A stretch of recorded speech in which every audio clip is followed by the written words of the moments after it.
शेतकऱ्यांसाठी सर्वात महत्त्वाची बातमी. मान्सूनचा वेग बदलला, शेतकऱ्यांची झोप उडवणारी बातमी. काय आहे मान्सून विषयीची सविस्तर अपडेट? चला तर जाणून घेऊया चॅनलच्या माध्यमातून. सर्व शेतकऱ्यांसाठी सर्वात महत्त्वाची बातमी. मान्सूनने आता वेग बदललेला आहे आणि मान्सूनने शेतकऱ्यांची झोप उडवलेली आहे. या तारखेपासून राज्यामध्ये हवामान विभागाच्या अंदाजानुसार आता मान्सून जाहीर होणार. सर्व शेतकऱ्यांसाठी या तारखेला पेरण्या होण्याची शक्यता. मान्सूनने वेग बदलला आहे. कोणत्या पद्धतीने आता मान्सून येणार आहे, वाऱ्यांची दिशा कशी ठरली आहे, अरबी समुद्रावरून कशा पद्धतीने वारे वाहणार आहे, बंगालच्या उपसागरावरनं वारे व्हायला सुरुवात झाली आहे. नवीन अंदाजानुसार या तारखेपासून पेरण्या होणार आहे. कोणत्या तारखेपासून पेरण्या होणार, आता आपण हे आज माध्यमातून बघणार आहोत. गेल्या काही दिवसापासून आपण बघितलं तर चॅनलच्या माध्यमातून आपण बघत आहोत की हवामान विभागाच्या आकडेवारीनुसार आता या तारखेला पेरण्या होणार. मग शेतकऱ्यांनी कशा पद्धतीने तयारी करायची आहे, बियाणे कधी खरेदी करायचे, लागवडी कशा करायच्या आहे. साधारणपणे 10 ते 15 तारखेपासून मान्सून हा सक्रिय होताना आपल्याला दिसणार आहे. राज्यामध्ये गेल्या काही दिवसाच्या आकडेवारीनुसार 3 वर्षांच्या अंदाजानुसार 15 मे पासून मान्सून दाखल होत असतो. परंतु यावर्षी थोडासा हवामानात बदल असल्या कारणामुळे हवामानामध्ये थोडासा बदल जाहीर झालेला आहे. मग 15 दिवस मान्सून उशिरा आल्यामुळे शेतकऱ्यांमध्ये एक भीतीचं वातावरण तयार झालेलं होतं. परंतु आता 10 तारखेपासून मान्सून सक्रिय होऊन राज्यात सर्व ठिकाणी तुरळक ते अतितुरळक पाऊस होण्याची शक्यता IMD इंडिया हवामान विभागाने जाहीर केलेली आहे. या अंदाजानुसार 10 तारखेपासून मुंबईच्या उपसागरामध्ये मोठ्या प्रमाणात हालचाली जाहीर होणार असून सर्व ठिकाणी पाऊस होण्याची शक्यता आहे. सध्याचं वातावरण जर बघितलं तर अतिशय उष्ण वातावरण आहे. याचा फटका शेतकऱ्यांच्या पिकांना बसत आहे.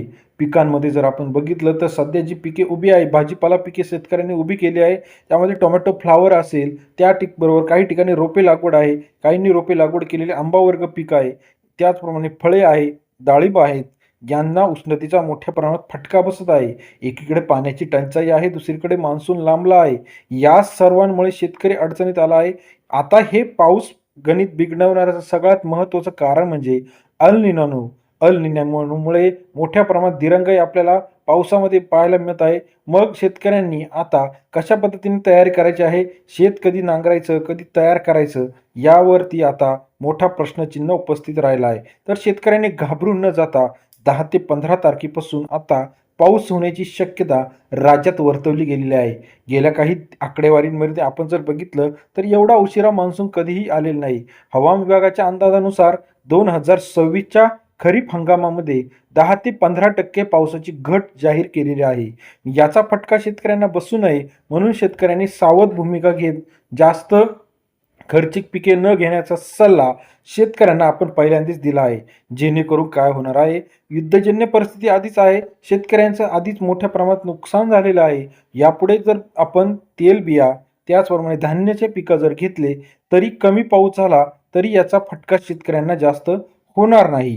ही काळजी घेणं गरजेचं आहे, कारण युद्धजन्य परिस्थितीमध्ये खतांच्या किमती वाढलेल्या आहे, इंधन पुरवठा आहे, नांगरणी वखरणी करायला इंधन लागत आहे. मग अशा परिस्थितीत शेतकऱ्यांपुढे यक्ष प्रश्नचिन्ह आहे, त्यात पावसाची दिरंगाई. यामुळे आता शेतकरी अडचणीत आलेला आहे. सरकारने योग्य ती उपाययोजना करून इथून पुढे शेतकऱ्यांचं पुनर्वसन करणं गरजेचं आहे. आपल्याला याविषयीचं मत काय वाटतं? शेतकऱ्यांसाठी सर्वात महत्त्वाची बातमी, मान्सून आता थोड्याच दिवसात सक्रिय होणार आहे. मग किती दिवसात सक्रिय होणार आहे? साधारणतः 10 तारखेपासून कोकण, पश्चिम महाराष्ट्र, त्याचप्रमाणे सोलापूर, कोल्हापूर रिजनमध्ये पाऊस हा मोठ्या प्रमाणात आता सक्रिय होणार आहे. आपल्याला ही अपडेट कशी वाटली आणि आपण दिलेल्या सल्ल्यानुसार जर आपण पिके घेतली तर आपल्याला नक्कीच यावर्षी तूट होणार नाही, हे नक्की आहे. व्हिडिओ आवडल्यास लाईक करा.